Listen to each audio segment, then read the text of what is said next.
Hi friends, Andhra under company అనే టాపిక్లో భాగంగా మనం కంపెనీ వాళ్ళు చేపట్టిన ఇరిగేషన్ ప్రాజెక్ట్స్ గురించి చూస్తున్నాం. అందులో భాగంగా లాస్ట్ వీడియోలో మనం గోదావరి నది మీద కంపెనీలో పనిచేస్తున్న సర్ ఆర్థర్ కాటన్ కట్టించిన ధవళేశ్వరం బ్యారేజ్ గురించి చూసాం. మరి ఈ వీడియోలో కృష్ణా నది మీద కంపెనీ వాళ్ళు చేపట్టిన ప్రాజెక్టుల గురించి చూద్దాం.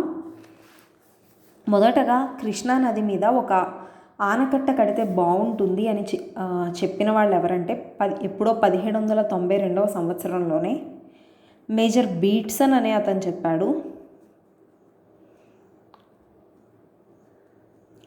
ఆ తర్వాత ఇతని కమిటీ మీద స్టడీ చేసిన మైఖేల్ ట్యాపింగ్ కూడా ఇక్కడ ప్రాజెక్ట్ కడితే కృష్ణా నది మీద బెనిఫిట్ అవుతుంది ఏరియాకి అని చెప్పారు, Major Beatson and Michael Tapping. But company వాళ్ళు ఏంటనేది మనం చూసాం. వాళ్ళ మెయిన్ ఎయిమ్ అనేది ప్రాజెక్ట్ డబ్బులు సంపాదించడం ఇండియాలో లేదా ఆంధ్రాలో. సో వాళ్ళు ఏంటంటే ఇలాంటి డబ్బు ఖర్చు అయ్యే పనులు చేపట్టడానికి ఎక్కువగా ఇష్టం చూపించేవాళ్ళు కాదు. బట్ 1832-33లో గోదావరి జిల్లాలో తీవ్రమైన కరువు వచ్చింది. లైక్ జనాలందరూ కూడా చనిపోయే సిచ్యువేషన్ వచ్చింది, ఫుడ్ దొరక్క చాలామంది చనిపోయారు. సో ఇలాంటి టైంలో కంపెనీ ఇంకొకసారి కన్సిడర్ చేసింది, ఏమని, ఇలా కృష్ణానది మీద ప్రాజెక్ట్ కడితే బెనిఫిట్ అవుతుందేమో అని. బట్ స్టడీ చేసి చివరికి ఏమనుకున్నారంటే దీనివల్ల డబ్బులు ఖర్చు అవుతాయి కంపెనీకి, కాబట్టి కట్టకపోవడమే బెటర్ అని కంపెనీ అనుకుంది. బట్ కంపెనీని ఎవరు కన్విన్స్ చేశారు అంటే 1851 సంవత్సరంలో సర్ ఆర్థర్ కాటన్, ఇతనే ధవళేశ్వరం మీద బ్యారేజ్ కట్టారు కంపెనీని కన్విన్స్ చేసి. సర్ ఆర్థర్ కాటన్ ఫైనల్లీ కంపెనీని కన్విన్స్ చేశారు గోదావరి నది మీద ఒక బ్యారేజ్ కట్టండి అని. ఫైనల్లీ ఎవరు కట్టారు అంటే 1852 సంవత్సరంలో సిఏ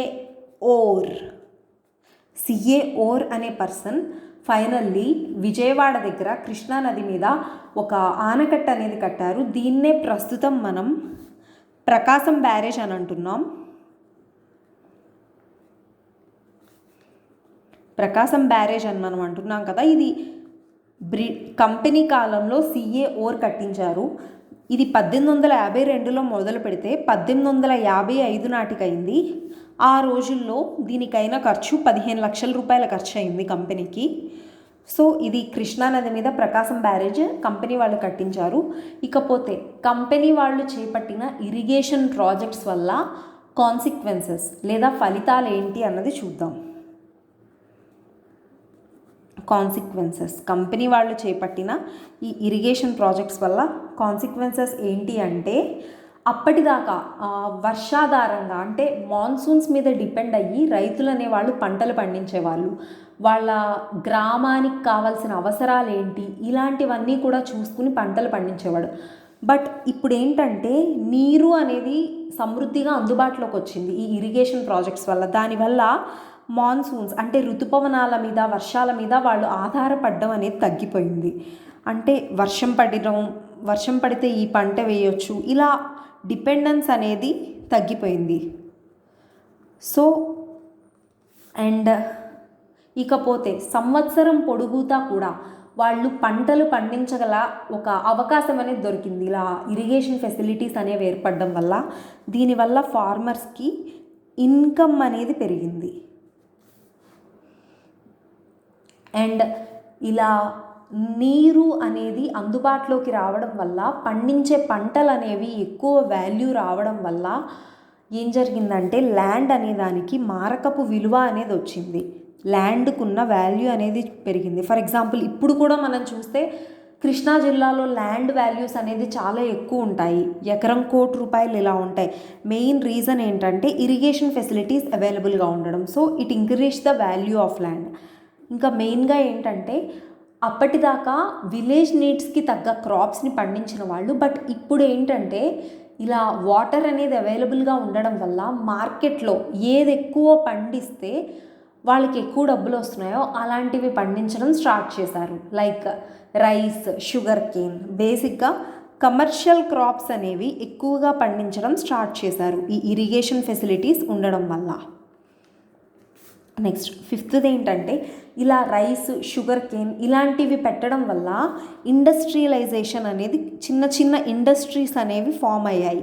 ఫర్ ఎగ్జాంపుల్ రైస్కి సంబంధించి రైస్ మిల్స్, షుగర్ కేన్కి సంబంధించి చక్కెర తయారు చేసే ఫ్యాక్టరీలు ఇలాంటివన్నీ కూడా స్టార్ట్ అయ్యాయి. నెక్స్ట్ వన్ ఏంటంటే ఇలాంటి ఇరిగేషన్ ప్రాజెక్ట్స్ కడుతున్నప్పుడు అందులో కూలి వాళ్ళుగా చాలామందికి ఉపాధి దొరికేది. మెయిన్ బెనిఫిట్ ఏంటంటే ఎంప్లాయ్మెంట్. ఆ రోజుల్లో కరువు కాటకాలు చాలా ఎక్కువగా వచ్చేవి, తినడానికి తిండి దొరికేది కాదు. సో వచ్చి ఇలా ప్రాజెక్ట్స్లో పనిచేస్తే వాళ్ళకి ఎంతో కొంత డబ్బు దొరికేది. ఫర్ ఎగ్జాంపుల్ గోదావరి మీద ధవళేశ్వరం బ్యారేజ్ కట్టడానికి దాదాపు 3 లక్షల మంది పనిచేశారు. అంటే ఆ రోజుల్లో పాపులేషన్ని బట్టి చూసుకుంటే చాలా ఎక్కువ మందికి ఎంప్లాయ్మెంట్ అనేది దొరికినట్టు. ఇకపోతే కంపెనీకి వచ్చే ల్యాండ్ రెవెన్యూ అనేది చాలా ఎక్కువగా కలెక్షన్ అయ్యింది. దానివల్ల కంపెనీకి లాభాలు అనేవి బాగా వచ్చాయి. అండ్ అలాగే ఇలా వాటర్ ప్రొవైడ్ చేస్తున్నందుకు గాను ఎకరానికి ఇంత అని చెప్పి వాటర్ సెస్ అనేది కలెక్ట్ చేశారు. దీనివల్ల కూడా కంపెనీకి చాలా ఇన్కమ్ అనేది వచ్చింది. సో ఈ రెండిటి వల్ల కంపెనీకి ప్రాఫిట్స్ వచ్చాయి. ఇక 9th పాయింట్ మెయిన్ పాయింట్ ఏంటంటే ఈ బ్యారేజెస్ కట్టారు, ఆ తర్వాత వాటిని ఎక్స్టెండ్ చేయడానికి. ఫర్ ఎగ్జాంపుల్ గోదావరి మీద అయితే eastern delta canal system, western delta canal system, central delta canal system అలా కాలువలు ఉంటాయి. అలాగే కృష్ణానది మీద అయితే బందరు కాలువ, ఏలూరు కాలువ, బకింగ్హమ్ కెనాల్, ఇలా చాలా కొమ్మమూరు కెనాల్, ఇలాంటి కెనాల్స్ అన్నీ ఉంటాయి. వీటి ద్వారా ఏంటంటే పడవలు వేసుకుని వెళ్ళగలిగే ఫెసిలిటీ అనేది వచ్చింది. అంటే ట్రాన్స్పోర్ట్ ఫెసిలిటీస్ అనేవి వచ్చాయి. ఎలా చీప్గా కూడా. ఫర్ ఎగ్జాంపుల్ వాటర్ మీద ఏంటంటే ఫ్రిక్షన్ అనేది చాలా తక్కువగా ఉంటుంది. రోడ్డు మీద, రైల్ మీదతో పోల్చుకుంటే వాటర్ మీద ఫ్రిక్షన్ అనేది తక్కువ ఉంటుంది. అండ్ ఫ్యూయల్ కన్జంప్షన్ అనేది తక్కువగా ఉంటుంది. చీప్గా గూడ్స్ని ఒక ప్లేస్ నుంచి ఇంకో ప్లేస్కి తీసుకెళ్ళాలంటే ట్రాన్స్పోర్ట్